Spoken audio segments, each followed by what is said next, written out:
ఒకరోజు అయిపోయింది. రాముడికి డాక్యుమెంట్లు అవి సైన్ చేశాడు. ఫ్రెండ్షిప్ అగ్రిమెంట్ చేసుకున్నాడు. రాముడు పుసపుస మాట ఇచ్చేశాడు.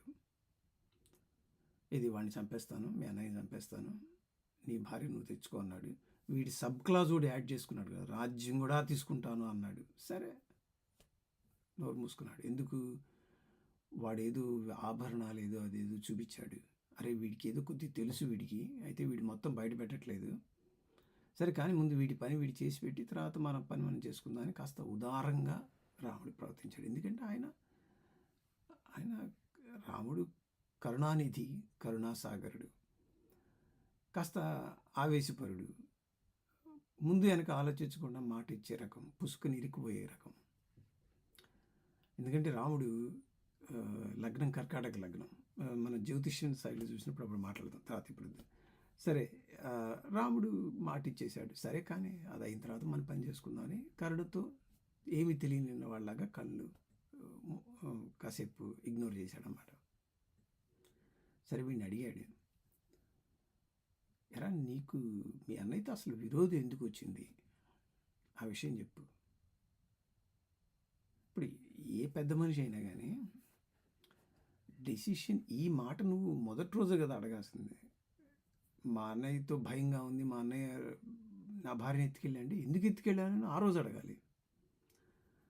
రెండో రోజు తర్వాత మెల్లిగా ఇప్పుడు అడుగుతున్నాను అన్నమాట ఈ రామస్వామి, ఏమయ్యా నీకు ఎందుకు అసలు మీ అన్నయ్యతో గొడవ ఎందుకు వచ్చింది, వాళ్ళని అట్లా ఎందుకు ప్రవర్తించాడు అంటే. ఇప్పుడు ఇంకో కథ చెప్తున్నాను అనమాట. ప్రతి ఒక 5-6 శ్లోకాలకి ఈ సుగ్రీవుడి యొక్క కలర్స్ మారిపోతుంటాయి అనమాట. ఊసరవెల్లి కలర్స్. ఇప్పుడు కలర్ అనమాట. మా అన్నయ్య నా మీద చాలా ప్రేమ కలిగిన వాడు, నన్ను చాలా చాలా ప్రేమతో చూసుకున్నాడు, నాకు ఎలాంటి ఇబ్బంది లేదు. ఒకరోజు దుందువి అనే రాక్షసుడు యొక్క అన్నయ్య మాయావి అనే ఓ రాక్షసుడు ఓ రోజు వచ్చాడు. వచ్చి యుద్ధానికి రా అని చెప్పి ఓ రాత్రి పిలిచాడు. ఆ యుద్ధానికి పోవద్దని చెప్పి అక్కడ ఉన్న లేడీస్ అందరూ మా అన్నయ్యని చెప్పారు, వారించారు. కానీ మా అన్నయ్య వినిపించుకునే రకం కాదు. ఎవడన్నా యుద్ధానికి రా అంటే వాడు వెనకాల పడిపోవటమే. సరే అన్నయ్య వెళ్తున్నాడు కదా, అన్నయ్యకి సహాయంగా ఉందామని చెప్పి నేను కూడా బయలుదేరాను. మా ఇద్దరు చూసేసరికి వాడు భయపడి పరిగెత్తడం మొదలుపెట్టాడు. ఈ మాయావి పరిగెత్తి ఒక కొండ గుహలోకి జ్వరపడ్డాడు. అప్పుడు మా అన్నయ్య నాతో ఈ మాట ఇలా అన్నాడు, యహతిష్ట సుగ్రీవ బిలద్వారీ సమాహితః యావత్తత్ర ప్రవిశ్యామహం నాహాన్మి సహసారిపుం.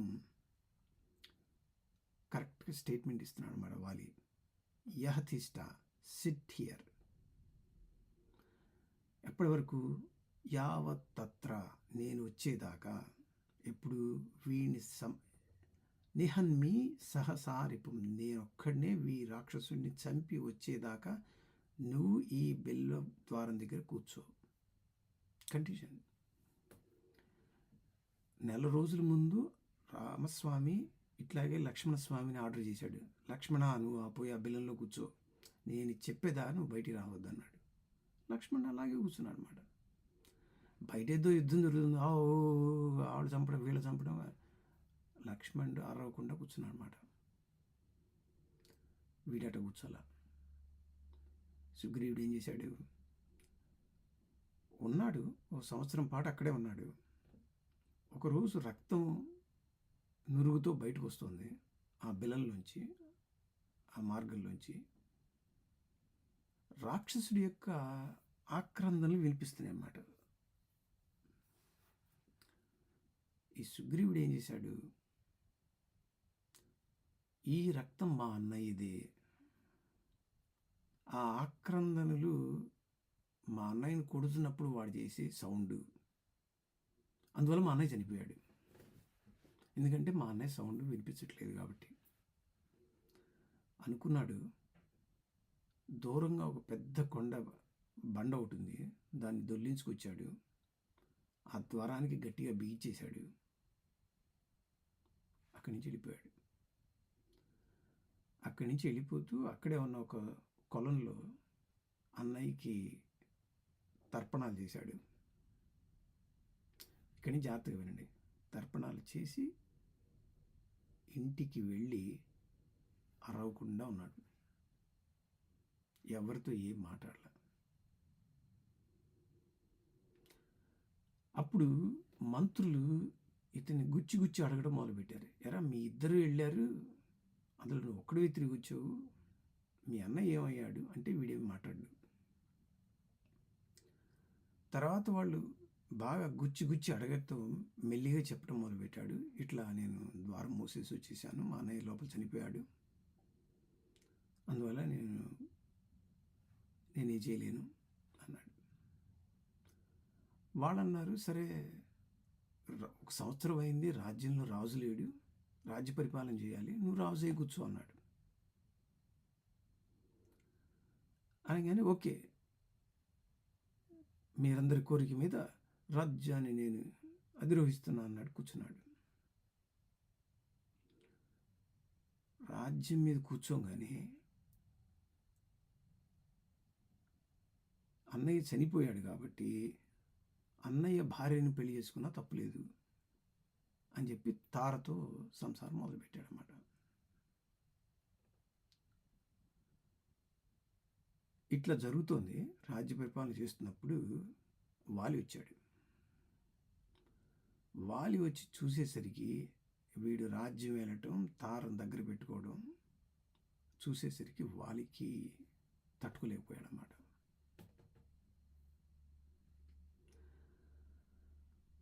తట్టుకోలేకపోయేసరికి వాళ్ళు ఏం చేశాడంటే, ఆ మినిస్టర్స్ ఉన్నారు కదా, వీడికి సలహాలు ఇచ్చిన మినిస్టర్స్ని వాళ్ళందరినీ అరెస్ట్ చేశాడనమాట. అరెస్ట్ చేసి సభలో పెట్టాడనమాట. వీడిని పెట్టాడు, సుగ్రీవుణ్ణి. ఈ 2 పద్యాలు చాలా జాగ్రత్తగా వినండి. తత్ర అనేన అస్మి సమృద్ధ రాజ్యం మృగయత ఆత్మనః సుగ్రీవ నృశంసేన విస్మయ భ్రాతు సౌహార్దం. ఎరా, ఒక పశువులాగా రాజ్యం కోసం సోదర ప్రేమనే నువ్వు విస్మరించావు. నాకు ఒక సంశయం కూడా లేదు, నువ్వు పశువులాగా ప్రవర్తించావరా నువ్వు. వీడు చెప్పుకొచ్చాడు, అలా నేను తప్పుగా అర్థం చేసుకున్నాను, సారీ, నేను ఇదే కదా మళ్ళీ మొత్తం చెప్పాను అన్నమాట. నువ్వు సౌండ్ వినబోయేసరికి నేను అక్కడే భయపడిపోయాను, మళ్ళీ వాడు రాక్షసులు బయటకు వచ్చి నన్ను తినేస్తాడేమో అని చెప్పి, అందువల్ల రాయిని అట్లా అడ్డం పెట్టి వచ్చానన్నయ్య. దానికి ఒక లైన్ కూడా యాడ్ చేశాడనమాట. నేను ఇక్కడికి వచ్చిన తర్వాత ప్రజలందరూ, మంత్రులందరూ నన్ను కోరుకోవడంతో ఇక వేరే గత్యంతరం లేక నేను రాజయ్యాను. ఈ ప్రజలు ఎక్కడి నుంచి వచ్చారు? వీడు మాట్లాడింది మంత్రులతో. మంత్రులు నన్ను కూర్చోమంటంతో నేను కూర్చున్నాను అన్నాడు. ఒక్క నిమిషం ఆగండి, ఇక్కడ ఆగి ఆలోచించండి. అన్నయ్యే చనిపోయాడు అని నువ్వు అనుకోవచ్చు, భయంతో. నువ్వు పెద్ద ధైర్యవంతుడు ఏం కాదు, నువ్వు రాక్షసులు వస్తాడేమో చంపేస్తాడేమో అనుకున్నావు, అది అడ్డం పెట్టావు. అడ్డం పెట్టి అక్కడే కూర్చోవాలి కదా.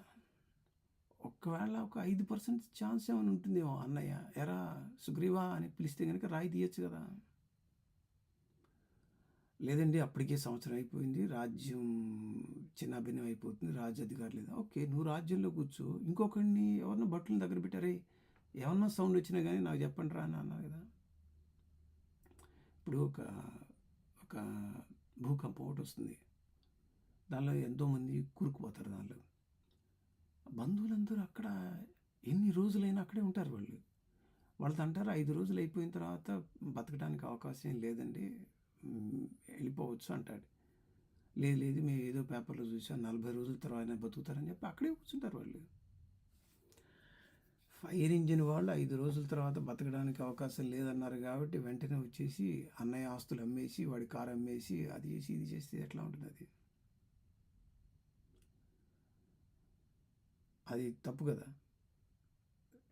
దానికి లేదు. అక్కడి నుంచి రాగానే నువ్వు అరవకుండా కూర్చోకుండా ఫస్ట్ ఎవరితో చెప్పాలి నువ్వు ఈ విషయం? అన్నయ్య భార్య తారతో చెప్పాలి. అమ్మ ఇట్లా జరిగింది, అది జరిగింది అంటే ఆవిడ కరెక్ట్గా చెప్తుంది అనమాట. తార తర్వాత మనకు వస్తుందన్నమాట. అన్ని రకంగా ఆలోచించి అత్యద్భుతంగా చేయగలిగిందనమాట తార. తార ఏం చెప్పేదేమో, లేదంటే అదే ముక్క అన్నయ్యతో కూడా చెప్పచ్చు. అన్నయ్య వదిన ఇట్లా చెప్పింది, అందువల్ల నేను చేశాను అని చెప్పచ్చు. లేదు, అన్నయ్యే చనిపోయాడు అనుకుందాం.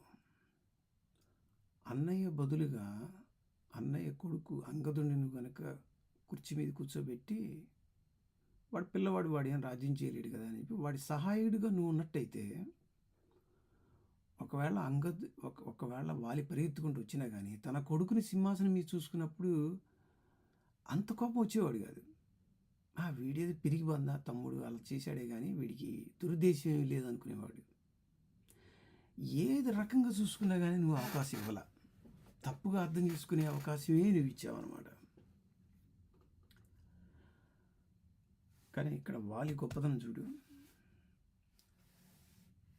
సుగ్రీవుడి మీద చెయ్యి వేయలేదన్నమాట. వాడిని కొట్టను లేదు, వాడిని వికలాంగుని చేయలేదు, వాడిని చంపను లేదు. ఒకే ఒక మాట అన్నాడు, తత్ర అనేన అస్మి సమృద్ధ రాజ్యం మృగత ఆత్మనః సుగ్రీవేన నృశంసేన విస్మయా ప్రౌతు సౌహార్దం. తమ్ముడు బ్రదర్సు అనేటువంటి ఒక్క పాశం ఏమి లేకుండా పశువులాగా రాజ్యం కోసం ఏం పని చేసేవరా నువ్వు? ఏవం ఉక్త్వా త్వాతు మాం తత్ర వానరేణ తదా నిర్వాసయామాస వాలి విగత వస్త్రేణ ఏకేన వానరః. వాలి ఏమన్నాడంటే ఇట్లా అని నిర్వాసయామాస, నన్ను రాజ్యం నుంచి గెంటేశాడు. ఇది సుగ్రీవుడే చెబుతున్నాడు సొంతంగా రాముడితో. నన్ను ఈ మాట అనేసి సుగ్రీవుడు వాలి నన్ను నిర్వాసయామాస, ఇంటి నుంచి గెంటేశాడు. ఎట్లా గెంటేశాడు? వాలి విగత వస్త్రేణ ఏకేన, కట్టుబట్టలతో, మహా అయితే ఒక వస్త్రం అన్నాడు, ఏక వస్త్రేణ, ఒకే వస్త్రంతో నన్ను ఉన్నవాడిని ఉన్నట్టుగా నెట్టేశాడు. ఇది కంప్లైంట్.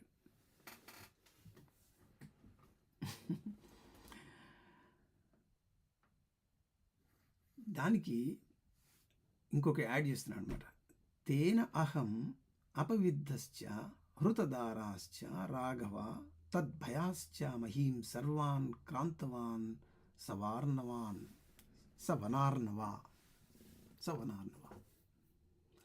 ఆ రకంగా నేను, మా అన్నయ్య నా భార్యను దొంగిలించాడు, అందువల్ల నేను ఈ అడవుల్లో ఇట్లా తిరుగుతున్నాను అన్నాడు. Hang on a second. అన్నయ్యని వెళ్ళిపోమన్నాడు. అన్నయ్య నేను వెళ్ళిపోతాను, కరెక్టే, నువ్వు అన్నట్టు నువ్వు తప్పు అర్థం చేసుకున్నావనో రైట్గా అర్థం చేసుకున్నావో వెళ్ళిపోతాను, నా భార్య ఇంట్లో ఉంది, నా భార్యని తీసుకొని వెళ్తాను అన్నావు అనుకో, అప్పుడు అన్నయ్య వల్ల కాదు, నీకు భార్య ఏమిటి, గెట్అవుట్ అంటే కనుక ఈ స్టేట్మెంట్ కరెక్ట్ అవుతుంది అనమాట. నా భార్య నా అన్నయ్య దొంగిలించాడని. ఇదే విషయం తార చెబుతుంది అనమాట. తర్వాత వాలి పడిపోయినప్పుడు కూడా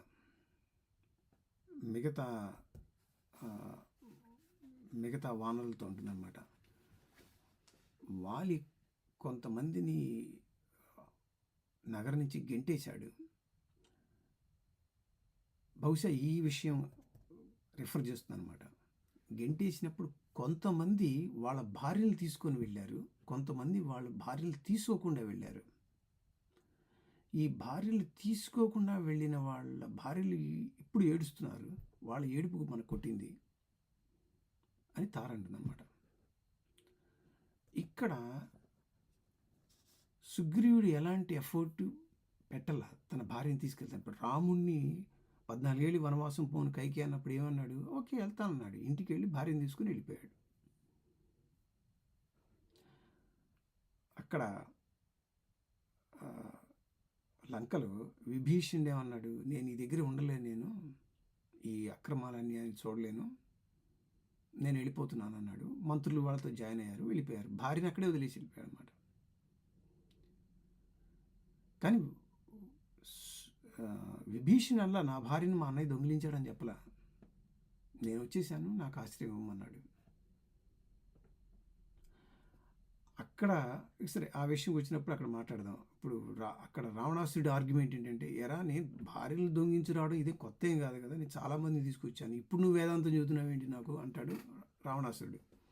100 మంది నేను యుద్ధాల్లో కొట్టుకొచ్చాను భార్యల్ని, వాళ్ళందరూ అక్కడ ఉన్నారు, ఎంతోమంది ఆడవాళ్ళని కొట్టుకొచ్చాను, అప్పుడే నువ్వేం మాట్లాడలేదు, నోరు ఎప్పలేదు, ఇవాళ సీత తీసుకొచ్చిన తర్వాత నువ్వు పెద్దగా మాట్లాడతావేంటి, ధర్మం పన్నాలు అంటాడు. సరే ఆ విషయం అక్కడికి వస్తే, ఇక్కడ సుగ్రీవుడు ట్విస్ట్ చేస్తున్నాడు. మా అన్నయ్య నన్ను ఎడగొట్టాడు అన్నాడు, బాగానే ఉంది, నా భార్యని ఎత్తుకెళ్ళిపోయాడు అన్నాడు. వాల్మీకి ఎక్కడ నేను నీ భార్యని ఇవ్వను, నువ్వు ఒక్కడివే వెళ్ళిపో, భార్య ఇంట్లోనే ఉండాల్సిందే, అది నా అధీనంలో ఉండాలి, ఏం లేదు. కానీ సుగ్రీవుడు కన్వీనియంట్గా యాడ్ చేసుకున్నాడు అన్నమాట దాన్ని. ఏవం ముక్త్వాతు మాం తత్ర వానరేణ తదా నిర్వాసయామాస వాలిం విగత వస్త్రైరేకేన వానరః తేనహం అపవిద్ధశ్చ హృతదారాశ్చ. ఎందుకంటే ఏ పుండు మీదైతే కారం చల్లితే మంట మండుతుందో, ప్రతిసారి భార్యను ఎత్తికెళ్ళాడంటే కనుక రాముడికి బాగా మండుతుందన్నమాట. రాముడికి మండాలి, రాముడు మండితేనే రాముడు మన పని చేసి పెడతాడు. మీరు అనొచ్చు, ఎరా నువ్వే పెద్ద వాలి తరపున లాయర్లాగా వాలిని అంత ఉత్తముడిగాను, తర్వాత సుగ్రీవుడిని ఇంత దుర్మార్గుడిగా చిత్రిస్తున్నావు మొదల దగ్గర నుంచి. నిజంగా సుగ్రీవుడి అంత దుర్మార్గుడైతే రాముడు వీడితో ఎందుకు సాహసం చేస్తాడరా అని మీరు అనుకోవచ్చు. సరే ఆ విషయంకి వద్దాం. కానీ యథార్థంగా విశ్లేషణ చేసేటప్పుడు ఉన్నది ఉన్నట్టుగా మనం కరెక్ట్గా వాల్మీకి ఎంత నిష్పాక్షికంగా వాల్మీకి రాశాడు, మనం అంతే నిష్పాక్షికంగా మనం చదువుకోవాలన్నమాట. అంతేగాని ఒకరిని సైడ్ చేయటం, ఒకరిని గొప్ప తక్కువ చేయడం అనేది తప్పు అనమాట. సరే, బై దిస్ టైం రాముడికి అర్థమైపోయింది, వీడు తిమ్మిరి బిమ్మిరి బ్యాచ్ కాడు వీడు. అంటే నాకు రాజ్యం పోయింది, భార్య పోయింది అన్నాడు, అసలు వీడికి రాజ్యమే లేదు. కాసేపు ఆ కుర్చీలో కూర్చున్నాడు అన్నయ్య లేడని చెప్పి, అంత మాత్రాన నాకు రాజ్యం పోయింది అని మొదలుపెట్టాడు గొడవ. ఇది ఎట్లా ఉంటుందంటే మహాభారతంలో ధృతరాష్ట్రులాగా ఉంటుంది. మనం మహాభారతం చర్చించుకోకూడదు, కానీ మహాభారతంలో ధృతరాష్ట్రుడికి అధికారం లేదు, గుడ్డివాడు కాబట్టి, వికలాంగుడికి రాజ్యాధికారం లేదు, ఇవ్వలేదు. సరే, తమ్ముడికి ఏదో ఒక శాపం జరిగింది కాబట్టి తాత్కాలికంగా కుర్చీలో కూర్చున్నాడు అనమాట. తాత్కాలికంగా కుర్చీలో కూర్చున్నాడు కాబట్టి నేనే రాజు, నాకే రాజ్యాధికారం అని చెప్పి అటట తిప్పుకోవడానికి, సమర్థించుకోవడానికి చెప్పింది. కరెక్ట్గా వీడు ఇదే పని చేస్తున్నాడు అనమాట. జన్మతః వీడికి రాజ్యాధికారం లేదు. అన్నయ్య తర్వాత అన్నయ్య కొడుకు అక్కడే ఉన్నాడు, దానిలో చేరాడు అనమాట. చేరావు కాబట్టి ఇక నాకు రాజ్యం పోయింది అంటున్నావు. మళ్ళీ మా అన్నయ్య కట్టుబడులతో వెళ్ళగొట్టాడు కాబట్టి నా భార్యను కూడా తీసుకెళ్ళిపోయాడని చెప్పి 2 పెట్టాడనమాట. సో కంప్లీట్ సుగ్రీవుడు ఆర్గ్యుమెంటే లేదు ఇక్కడ, భార్య పోయిందనేది లేదు. సరే, జరిగిన వాస్తవం అది, బాగానే ఉంది. రాముడు కూడా అప్పుడు వెనక్కి తగ్గల. సరే, నువ్వు మాట ఇచ్చేటప్పుడు నువ్వు ఇట్లాంటివి అన్నావు, నీ లెక్క సరిపోవట్లేదు, నీవని తప్పులు తడికా, అందువల్ల నేను ఇచ్చిన బాండ్ నేను చించేసుకుంటున్నాను, అది ఇది ఏమల్లా. సరే, అట్లాగే వాడిని చంపేద్దాంలే కానీ ఏమనుకున్నాడు అనుకున్నా. కానీ సుగ్రీవుడు అంత తొందరగా నమ్మే రకం కాదు. నువ్వు అట్లా నువ్వు అనుకుంటున్నావేమో, వాళ్ళు చాలా బలమైన వాడు. సముద్రాత్ పశ్చిమాత్ పూర్వం దక్షిణాత్ అభిజ ఉత్తరాత్ క్రామతి అనుదినత్ సూర్యో వాలి వ్యాపకత క్లమప. ఒక రోజులోనే భూమి యొక్క తూర్పు, దక్షిణం, ఉత్తరం, పడమర అన్నీ తిరిగి అనాయాసంగా తిరిగి రాగలిగేటువంటి శక్తి సంపన్నుడు మా అన్నయ్య. ఇక్కడే కాస్త ఇబ్బంది నాకు. ఇబ్బంది ఏంటంటే, ఏదైనా మన వాళ్ళని హైప్ చేయడానికి మనం ట్రై చేస్తాం. మామూలుగా అందరూ రావణాసురుడిని ఏదో వాలి సంక కింద బిగించి సంధ్యావందనం చేసుకుంటున్నాడు కాబట్టి, ఆ సంధ్యావందనం అయిపోయే లోపల వీడితో యుద్ధం ఎందుకని చెప్పి అట్లాగే చంకలో పెట్టుకొని వీడిని 4 సముద్రాల్లోని ముంచి బయటికి తీసుకొచ్చాడు అని ఒక కథ. దీనికోసం నేను చాలా వెతికాను. నేను ఎక్కడ రామాయణ వాల్మీకి ఎక్కడ రాసి ఎక్కడ వాలికి రావణాసుడికి యొక్క ఫైట్ ఎక్కడుందా అని ఎక్కడా లేదు. ఉత్తర రామాయణంలో ఏమైనా ఉందేమో, ఉత్తర రామాయణం చదివాం కాబట్టి అక్కడ ఏమైనా ఉందేమో, కానీ ఉత్తర రామాయణం అనేది వాల్మీకి రాసినదిగా అంగీకరించడానికి చాలా కష్టం. ఎందుకంటే ఆ శైలి, ఆ కథ. కాబట్టి ఏమన్నా ఉంటే ఇక్కడే చెప్పేవాడు వాల్మీకి. సపోజ్ రావణాసురుడితో వాలికి ఏమన్నా ఫైట్ ఉంటే ఇక్కడ తీసి మళ్ళా ఉత్తర రామాయణం మళ్ళీ ఇదే కథ పునరావృతం చేయటం ఎందుకు, ఇక్కడే చెప్పేవాడు. ఇక్కడ ఆయన ఏం చెప్పలేదు. పెద్దలు ఒకవేళ నేనేమైనా మిస్ అయితే కనుక చెప్పండి నాకు. అయితే ఇక్కడ వాలి బలం పెంచడం కోసం ఉత్తగా మనం లేనివి యాడ్ చేసుకోవడం ఎందుకు చెప్పాడు. బాగానే ఉంది. మా అన్నయ్య అట్లాంటి వాడి కాదు, చాలా బలమైన వ్యక్తి. అందువల్ల కొన్ని టెస్టులు పెడతాను, ఇవన్నీ క్వాలిఫై అయితేనే నేను ఎగ్జామ్కి తీసుకెళ్తాను, లేదంటే తీసుకెళ్ళను అన్నాడు. ఏమిట్రా నీ టెస్టులు ఏమిటి చెప్పు అన్నాడు. ఇదిగో మా 7 సాల వృక్షాలు ఉన్నాయి, మా అన్నయ్య ఒక దాని తర్వాత ఒకటి ఊపేస్తాడు, అవి ఒకటి ఊపడమే కష్టం, వీడి 7 సాల వృక్షాలు ఒకేసారి ఊపగలడు, అంత బలవంతుడు మా అన్నయ్య అన్నాడు. సరే ఏముంది, బాణం తీసుకొట్టాడు, 7 సాల వృక్షాలకు పోయి బాణం పోయి భూమిలో పోయింది. వీడికి కొంత ధైర్యం వచ్చిందనమాట. అయితే ఇంకొక కథ చెప్తాడనమాట ఇక్కడ. మా అన్నయ్యకి ఒక దుందుభి అని రాక్షసుడు ఉన్నాడు. ఇందాక మాయావి అన్నాం కదా, మాయావి తమ్ముడు అనమాట దుందుభి. వీడు ఒకసారి వచ్చి యుద్ధానికి రమ్మన్నాడు. వీడి చేతి దురద ఎక్కువగా ఉండేసరికి మా అన్నయ్యతో యుద్ధానికి వచ్చాడు.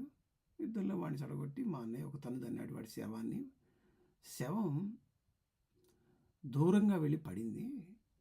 ఆ వెళ్ళి పడేటప్పుడు వాడి రక్త మాంసాలు కొన్ని ఆ మతంగ మహర్షి ఒక ఆశ్రమం మీద పడ్డాయి. ఆ మతంగ మహర్షి ఆశ్రమం మతంగముని కోపంతో బయటకు వచ్చి, ఎవడరా వీడు ఇట్లాంటి వెధవ పనులు చేసింది, వాడు కానీ వాడు అనుచరులు కానీ ఎవడన్నా ఈ ప్రదేశంలోకి వస్తే చచ్చిపోతారని చెప్పి శాపం పెట్టాడు.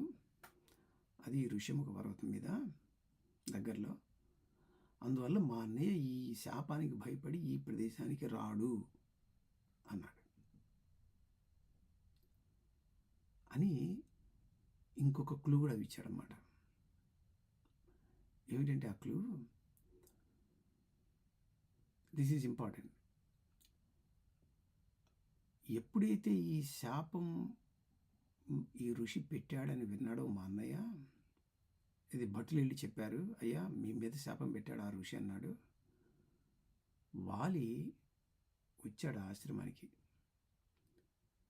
పరమ విధేయంగా కాళ్ళకు దండం పెట్టాడు ఆ మురికి పెట్టి, అయ్యా తెలియక తప్పు జరిగింది, అది మిమ్మల్ని చెడు ఉద్దేశంతో కాదు, క్షమార్హుడిని, నన్ను క్షమించండి, ఇంకా ఈ పని ఇంకోసారి నీ చేయను అని చెప్పి కాళ్ళకు దండం పెట్టాడనమాట. ఆ మతంగ మహర్షి ఏమీ మాట్లాడకుండా లోపలికి వెళ్ళి తలుపులు వేసుకొని వెళ్ళిపోయాడు.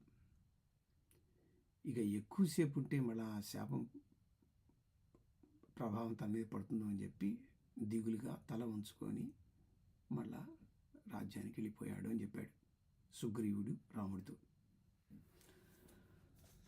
రాముడికి చాలా ఇబ్బందికరమైన పరిస్థితి ఇది. ఎందుకంటే వినయ విధేయతలతో కానీ తన యొక్క బలంలో కానీ ప్రవర్తనలో కానీ వాలి ఉత్తముడైపోయాడు. ఇప్పుడు వాలిని చంపుతా అన్నాడు, కానీ పాయింట్ ఏం దొరకట్లా. సపోజ్ తమ్ముడిని చావు దెబ్బలు కొట్టి చంపేసేదాకా చేసినట్లయితే నిర్దాక్షిణ్యంగా పశువులాగా తమ్ముడిని కొట్టావురా నువ్వు, ముందు వెనక ఆలోచించకుండా విచారణ చేయకుండా కొట్టావనుకోవచ్చు. అసలు కొట్టను లేదు. లేదు నువ్వు ఇంట్లో పెట్టుకోలేదు వాడిని తరివేశావన్నావు అనుకో, వీడి ఇప్పుడే నేను కాసేపు రాపోయేసరికే డోర్ వేసి వెళ్ళిపోయాడు. రేపొద్దున నేను పడుకుంటే కనుక నా అన్నంలో పాయిజనే పెడతాడు, లేదా తల మీద బండరా వేసి కొడతాడేమో. అదిగాక నేను లేనని చెప్పి నా భార్యతో వీడు సంసారాలు చేస్తున్నాడు వీడు. ఇట్లాంటి వాడిని ఇంట్లో ఎట్లా పెట్టుకుంటాను నేను, తప్పుడు ప్రవర్తన చేసేవాడిని అని అనొచ్చు వాలి. ఏ కారణం మీద వాళ్ళని చంపాలి ఇప్పుడు? సరే, రాముడు ఎతికి ఒకే ఒక పాయింట్ పెట్టుకున్నాడు. తమ్ముడి భార్యని నువ్వు దగ్గర పెట్టుకున్నావు, తమ్ముడు బతికి ఉండగానే అని ఆ పాయింట్ మీద మనం ఆర్గ్యుమెంట్ చేసేసి వాడిని చంపొచ్చు అని నిర్ణయానికి వచ్చేసాడు అని చెప్తూ సుగ్రీవుడితో చెప్తున్నాడు. అస్మాత్ గచ్చాం కిష్కిందాం క్షిప్రగచ్చత్వా అగ్రతః గత్వా చ ఆహ్వాయ సుగ్రీవ వాలినం భ్రాతృగంధినం. ఇది లాస్ట్ పాయింట్. సరే గచ్చా, మనం తొందరగా వెళ్దాం పదా, ముందు వాడిని మీ అన్నయ్యని చంపేద్దాం. అన్నయ్య ఎవరన్నాడు? భ్రాతృగంధినం. ఏదో ఫర్ నేమ్ సేక్ బ్రదరే నీకు, వాడు నీకు శత్రువు, శత్రువు కాబట్టి వాడిని చంపడం అనేది సహజం.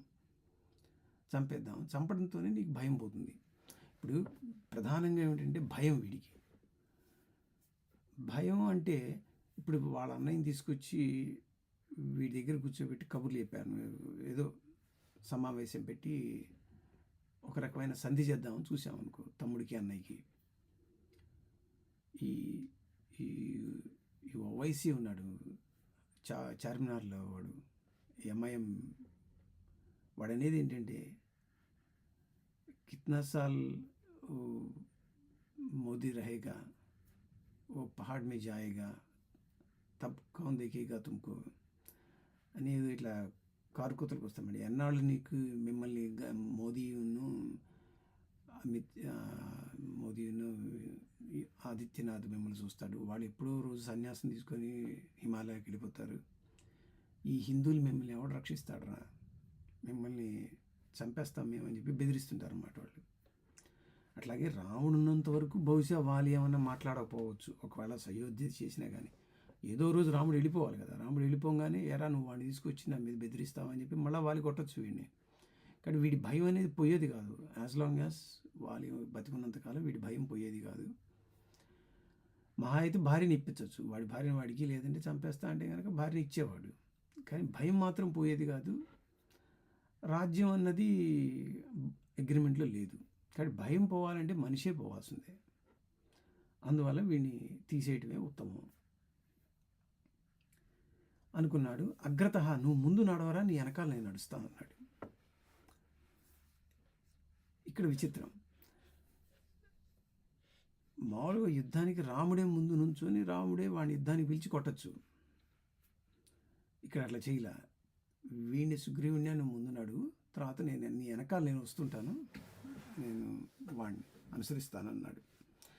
సరే, మార్గం వాల్మీకి ఇంకో ట్విస్ట్ ఒకటి కూడా వేస్తారనమాట. ఏంటంటే వీళ్ళు నడుచుకుంటూ వెళ్ళేటప్పుడు మధ్యలో ఇంకొక ఆశ్రమం కనిపిస్తుంది అనమాట. ఆ ఆశ్రమంలో సప్త ఋషి ఆశ్రమం అని ఉంటుంది. ఈ సుగ్రీవుడు చెప్తాడు, ఈ సప్త ఋషి ఆశ్రమం చాలా గొప్పది, దీని లోపలికి ఎవరు వెళ్ళడం కుదరదు, వెళ్ళినవాడు ఇక మళ్ళీ వెనక్కి తిరిగి రావడం అనేది ఉండదు, ఇది చాలా మహిమాన్వితమైనది, అది దండం పెట్టుకుంటే కనుక అన్ని శుభాలు జరుగుతాయి అంటాడు.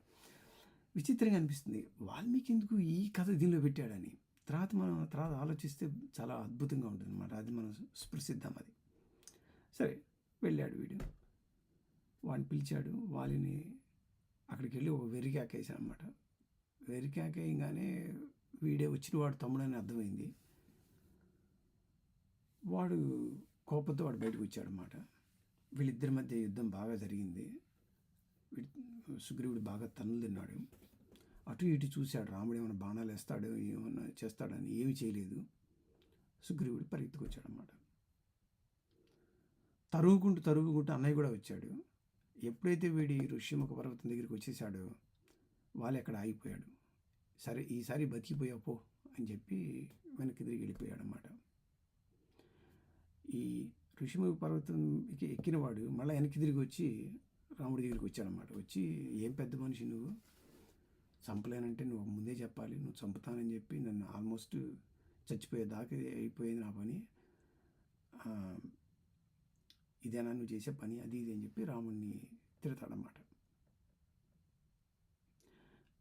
రాముడు విచిత్రమైన ఎక్స్ప్లెనేషన్ చెప్తాడనమాట. మీ ఇద్దరు ఒకే రకంగా పచ్చగా ఉన్నారు, మీ ఇద్దరిని చూస్తే ఒకే రకంగా ఉంది, మీ ధ్వని కూడా ఒకే రకంగా ఉంది, సరే మీరు కొట్టుకునే విధానం కూడా అసలు మీ మధ్య ఎవరు వాలియో ఎవరు సుగ్రీవులు అసలు నేను గుర్తుపట్టలేదు. పొరపాటున నేను కనుక బాణం తీసి కొడితే అది నువ్వు వాలి అనుకుని కొడితే అది నీకు తగిలితే నువ్వు చనిపోతే జీవితకాలం కూడా నేను ఫ్రెండ్స్ని చంపినటువంటిది దోషం నాకు ఉండేది, జీవితాంతం కూలిపోయాడు సుగ్రీవా, అసలు గుర్తుపట్టలేకపోయానయ్యా అన్నాడు. సరే అందరూ నమ్మారు. ఈసారి అక్కడ పుష్పలతలు, గజపుష్పమాల అనేటువంటి ఒక తీగ ఒకటి ఉంది, దాన్ని లక్ష్మణ తెంపి ఈయన మెళ్ళ వేరా, ఇప్పుడు ఎవరు సుగ్రీవుడో ఎవరు వాలియో నాకు ఈజీగా అర్థమైపోతుంది, ఈసారి నేను కొడతాను అన్నారు. ఇక్కడ ఒక్క నిమిషం పౌజ్ ఆగదాం, విచిత్రం చూద్దాం. రామచంద్రమూర్తి మాటలు ఒక పట్టాన అర్థమయ్యేవి కాదు, దానికేమి పర్థమే ఉండవు, ఇది సాధారణ స్థాయిలో చూస్తే. ఇంటిలోంచి బయటకు వచ్చేవాడు వాడు వాలి అని తెలీదా? లేదు. ఇక్కడి నుంచి ఈయన కట్టుకెళ్ళే వీడు సంవత్సరాల పాటు వీడు ఒంటి లుంగితో ఉన్నాడు, వీడు గోచితో ఉన్నాడు, వీడు ఆయన రాజు. అదే కాకుండా తార చెప్తుంది అనమాట, శరీరం మొత్తం బంగారం ఆభరణాలతో ఉన్నట్ట వాలి. దానితోడు ఒక విచిత్రమైన ఒక మాల కూడా ఉంది, స్వర్ణంతో చేసిందనమాట, అది ఒక మహిమాన్వితమైన మాల. దాని గురించి కూడా మనం కాస్త డిస్కస్ చేద్దాం. మహిమాన్విత మాల. సో ఒకడైనా బంగారు ఆభరణతో ఉన్నాడు, ఒకడైనా మట్టి కొట్టు ఉన్నాడు, ఆ మాత్రం గుర్తుపట్టలేమా? లేదు, పక్కన మన ఆంజనేయ స్వామి ఉన్నాడుగా, ఆంజనేయ వీళ్ళిద్దరూ ఒకే రకంగా ఉన్నారు, వీళ్ళు ఎవర్రా మనవాడు ఎవరు వాళ్ళు ఏంటి చెప్పడా? లేదు. తరువుకుంటూ వీడు పరిగెత్తుతున్నప్పుడే, వాడు వెనకాల పరిగెత్తుకుంటూ వస్తున్నప్పుడే తెలీదా? లేదు. తిరిగి వీడి వాళ్ళ ఇంటికి వెళ్తున్నాడుగా, అప్పుడైనా కొట్టచ్చుగా. అసలు ఏ రకం లేదు, వీడు వెళ్ళేటప్పుడే వీడు వేసుకున్న కొల్లాయి కూడా తెలుసు కదా, మట్టి పట్టిన కొల్లాయి కూడా, వాడైనా రాజు కదా. నువ్వు ఏ రకంగా ఆలోచించినా రాముడు చెప్పిన మాటలకు అర్థం లేదు. శ్రీభాష్యం అప్పలాచార్య స్వామి వారు ఈ సన్నివేశంలో చాలా బాగా చెప్తారన్నమాట, మీరు వినండి, అది ఆయన బాగా చెప్తాడు. ఆయన అనేది ఏంటంటే, ఇన్నాళ్ళు వీడికి రాముడి మీద భక్తి ఉంది లేనట్టుగా ఉండేది, కలనంటి వాడు కలడో లేడు అన్నటువంటి డౌట్ఫుల్లో ఉండేవాడు వీడు. వీడి మెడలో రామనామము అనేటువంటి ఒక మాలని లక్ష్మణ స్వామి వేయటంతో నిరంతర రామనామ స్మరణ వాడికి ధైర్యాన్ని ఇచ్చింది అని చాలా బాగా చెప్తారన్నమాట ఆయన. మనం ఆ కాన్సెప్ట్ని ఆధ్యాత్మికంలో వచ్చినప్పుడు మనం డిస్కస్ చేద్దాం. అది సరే, ఈ మాల వేసుకొని, ఈ గజపుష్పమాల మెడలో వేసుకొని వీడు వెళ్ళాడు. గజపుష్పీనాం ఇమాం ఫుల్లాం ఉత్పాట్య శుభలక్షణాం కురు లక్ష్మణ కంఠస్యే సుగ్రీవ మహాత్మన. ఓ లక్ష్మణ, వాడి కంఠంలో ఆ గజపుష్పమాల ఒకటి వేయి, అది శుభలక్షణాలు కలిగింది, మంచి జరుగుతుంది, నేను ఈజీగా గుర్తుపట్టగలుగుతాను అని చెప్పి చెప్తాడనమాట. సరే వేసుకుంటాడు, వీడు వెళ్ళాడు. రెండోసారి మళ్ళా గర్జిస్తాడు. ఇక్కడ టైం లేనోడు చూడండి, వీడు పొద్దున్నే వీళ్ళు వెళ్ళారు, వాడు బ్రేక్ఫాస్ట్ తిని బయటకు వచ్చాడు, మధ్యాహ్నం అపరాహ్నం అయ్యేదాకా కొట్టుకున్నారన్నమాట. మొదటి రౌండ్ 3 గంటలకు 4 గంటలకు వీడు వచ్చాడు మళ్ళీ తిరిగి. రాగానే మళ్ళా వాడిని పిలిచడానికి వెళ్తాడు మరి రెండోసారి పిలవడానికి.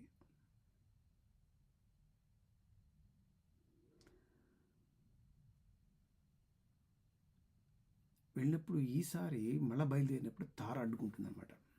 అడ్డుకొని ఏదో మోసంగా ఉంది వాలి, ఎందుకంటే ప్రకృత్యా నిపుణైశ్చైవ బుద్ధిమాంశ్చైవ వానర నా పరీక్షితే వీర్యేణ సుగ్రీవ సఖ్యమేషతి.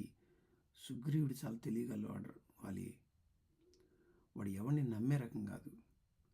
అందువల్ల బాగా అందరినీ టెస్ట్ చేసి కానీ వాడు ఫ్రెండ్షిప్ మొదలుపెట్టాడు వాడు. అదిగాక ఈ మధ్య నేను విన్నాను, ఎవరో మార్వాడి పిల్లలట 2 వచ్చారు, రామలక్ష్మణులట, మంచి తేజస్సుగా ఉన్నారు, కర్కశులు. రణంలో మాత్రం వాళ్ళు కర్కశం అనమాట. వాళ్ళు జాలి దయ చూపించే రకమేం కాదు. మీ తమ్ముడితో ఫ్రెండ్షిప్ చేస్తున్నారట. మన అంగదుడు స్పైతో విషయాలు తీసుకొచ్చి చెప్పాడు నాకు.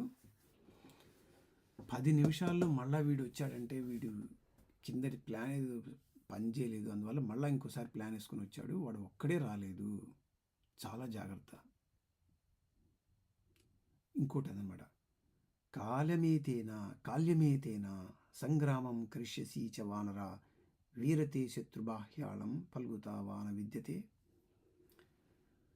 అదను చూసి దెబ్బకొట్టు, లేదంటే ఈ కాల్యమేతేనా అన్నదానికి 2 రకాలుగా మనం అర్థం చెప్పుకోవచ్చు. ఇప్పుడు సాయంత్రం అయిపోతుంది,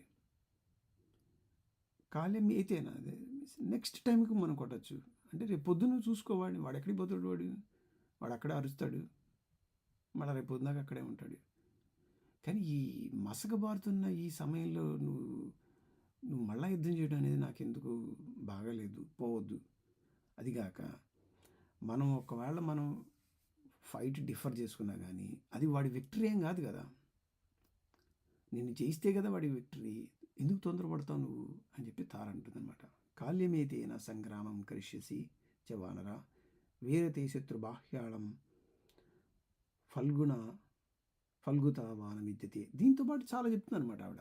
వాడు మంచివాడే, కాస్త తిమ్మిరిగాడు వాడు, అంతే తప్పించి పెద్ద ఈవిలేం కాదు. ఎందుకంటే వాడు నాతో సహవాసం చేశాడు, వాడి సంగతి నాకు బాగా తెలుసు.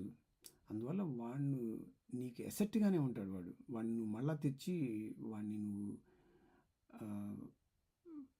ప్రిన్స్గా పెట్టుకోవాడిని, వాడిని పెట్టుకొని నీ దగ్గర పెట్టుకుంటే కనుక నీ బలం పెరుగుతుంది. వాడు బుద్ధిమంతుడు, కాస్త చెప్తే వినే రకం వాడు. అందువల్ల వాడిని దగ్గర పెట్టుకో, అనవసరంగా తమ్ముడితో గొడవ పెట్టుకొని అనవసరంగా తెచ్చుకోవద్దు అని చెప్పి మంచి మాటలు చాలా చెప్తుంది తార. వాలి కూడా తార పట్ల చాలా మర్యాదగా ప్రవర్తిస్తాడు. నువ్వు మంచి ఎలా చెప్పాలో నువ్వు అలాగే చెప్పావు, నువ్వు పతివ్రతవు, నువ్వు సాధ్యవతవు, నువ్వు పెద్దగా ఏం భయపడద్దు, నేను వాడిని చంపను, తమ్ముడు కదా వాడిని నేను ఎందుకు చంపుకుంటాను. ప్రతిమోత్స్యామహం గత్వా సుగ్రీవం జహి సంభ్రమం దర్పమాత్రం వినిష్యామి నచ ప్రాణైర్మోక్షతే. నేను అన్నయ్యని, నా తమ్ముడు నాతో అలాగే బిహేవ్ చేయటం, అట్లా గద్దిచ్చి రంకెలు పెట్టడం, అన్నయ్య అని పిలిస్తే ఇంకో రకంగా నేను ప్రవర్తించేవాడిని కదా, వాడికి ఎందుకు అంత మదం. అందువల్ల నేను వాడి దర్పాన్ని ఒక్కటి ఇంకోసారి అడగొట్టి మళ్ళీ వచ్చేస్తాను, అంతేగాని నచ ప్రాణైర్మోక్షతే, వాడిని చంపను మాత్రం చంపను. తారా, నువ్వేం తమ్ముడు చంపుతున్నాను భయం పెట్టుకోవద్దు, 2 దెబ్బలు కొట్టి ఇంకోసారి ఇటు పక్క రావద్దు అని చెప్పి నేను పంపిస్తాను, అంతే.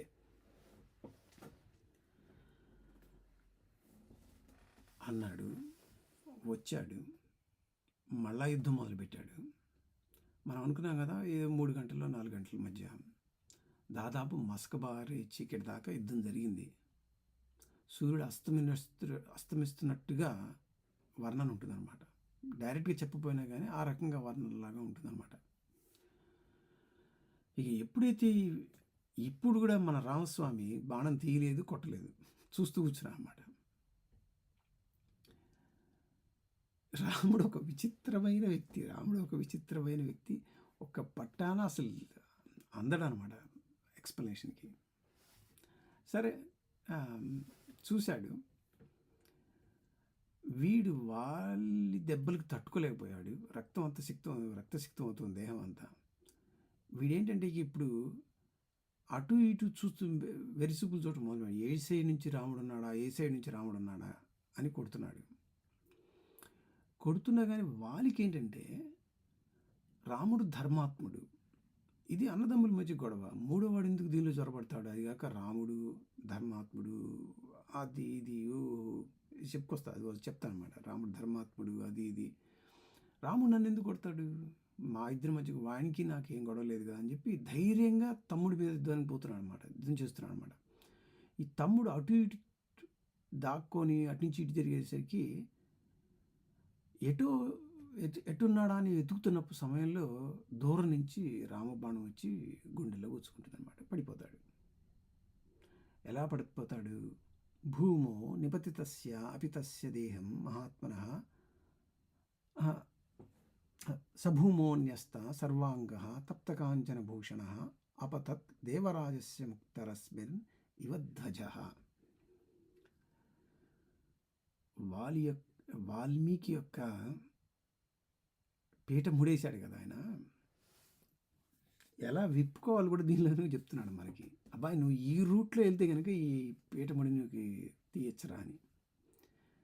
వాలి ఎలా పడిపోయాడంటే మొత్తం బంగారంతో అదిమినటువంటి బంగారంతో తాపడం చేయమనేటువంటి ఒక జెండా, ఇంద్రుడి యొక్క జెండా ఎట్లా అయితే దారాలు లాగంగానే దాని ఉన్న తాళ్ళు లాగంగానే జెండా ఎలా కింద పడిపోతుందో అలా పడిపోయాడు అన్నాడు.